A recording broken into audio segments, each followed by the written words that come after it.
នេះមកនិយាយរឿងដៃចុចស្អិតហើយ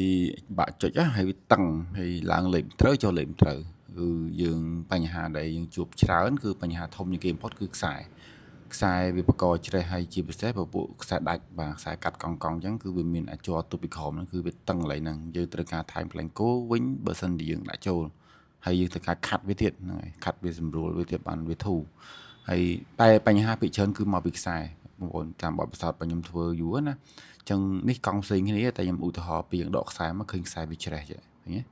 ខ្សែនេះឃើញស្នឹមសហើយច្រេះក្នុងហ្នឹងទៀតស្នឹមអញ្ចឹងគឺវាធ្វើឲ្យកំពុងហើយនឹងខ្សែវាស្អិតវាអត់ល្អិលណាអញ្ចឹងយើងត្រូវការដូរខ្សែនឹងចេញហើយនឹងបាញ់ប្រេងចូលកំពុងបាទបងប្អូនឃើញខ្សែនេះច្រេះខ្លាំងមែនតើនេះខ្ញុំឧទាហរណ៍យកកង់ផ្សេងហើយមួយទៀតគឺករណីក្បាលវាចេញដែកចេះបាទចេញច្រេះចេញដែកលៀនមកអញ្ចឹងគឺមានន័យថាវាអាចគៀបជាមួយនឹងបដូលបដូលដែកបដូលខ្សែរលួសហ្នឹងធ្វើឲ្យតឹងអញ្ចឹងយើងត្រូវការតម្រឹមវាកាត់ពីតម្រឹមក្បាលដែលចេញច្រេះមកចេះក៏យើងត្រូវការតម្រឹមដែរតទៅពីតម្រឹមហើយយើងបាញ់ប្រេងទៅបងប្អូនបាញ់ប្រេងទៅហ្នឹងហើយដកក្បាលវាចេះបងប្អូនឃើញទេឃើញសើច្រេះអញ្ចឹងណាអញ្ចឹងយើងតម្រឹម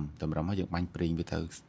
ចូលទៅហើយយើងទៅតេស្តមើលដៃសិនថាតើដៃយើងដើរស្មូតអត់យើងចុចទៅលេខទៅដើរស្មូតអស់ហើយអញ្ចឹងយើងអត់មកពីដៃតែបើសិនជាតឹងនៅដៃទៀតយើងត្រូវដោះស្រាយនៅបញ្ហានៅដៃនឹងទៀតតែយើងតេស្តទៅអត់អីទេយើងត្រូវមើលតែខ្សែនឹងកំពុងទេនេះខ្ញុំតម្រឹមហើយយើងរៀបចំបាញ់ប្រេងចូលនេះខ្ញុំសូកចូលនៅក្នុងប្រេងបាញ់ច្រេះយើងដើម្បីលាងច្រេះវាចេញបក្រៅមកខ្ញុំដៃមួយខាងវាពិបាកអញ្ចឹងយើងចុចទៅមួយខាងទៅវាចេញបាញ់ទៅវាចេញមកណាចេញមកក្រៅយើងរៀបចំចាប់ចូលសេរីដេយកឡើងវិញមកវិញគឺយើងឃើញថាលេខនេះវាដើរស្រួលអស់វិញហើយរៀបសេរីដេយកបងប្អូនឲ្យតែមើលវីដេអូចាប់របស់ខ្ញុំបានឃើញនិយាយឡើងក៏ smooth ចុះក៏ smooth ដែរអញ្ចឹងអរគុណច្រើនសម្រាប់ការតាមដានវីដេអូនេះអរគុណ